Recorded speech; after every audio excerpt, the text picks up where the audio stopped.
देखु मु प्रश्न करी राज्य एवं कोरापुट जिले में केते हिताधिकारी एप्लिकेशन देइचंती रेशन कार्ड पाई कि मंत्री जो उत्तर रखते 6 लाख पाखापाखि 6 लाख 30,000 हिताधिकारी एप्लिकेशन देइचंती किंतु संपूर्ण भाव में मिथ्या भावुची राज्य में बहु लोक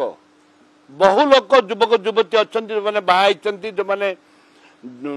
पिला 7 वर्ष 8 वर्ष 10 वर्ष लेखे है से ना चढ़नी पाखापाखि मुझे भावुची कम से कम 50 लाख लोक हे बोली भावुची से जो 6 लाख कथा कहते 6 लाख 10,000 ना 15,000 लोक एप्लिकेशन पेंडिंग अच्छी राज्य सरकार तुरंत से 6 लाख लोक आगे कार्ड दिंतु एवं पुनर्बार प्रत्येक ब्लॉक रे मेसेज दिंतु एवं तांकर ऑफिसर मान कहतु जे को माने आग्रह अच्छी रेशन कार्ड पाइबा योग्य अच्छा गोटे अनुदान करवा दरकार।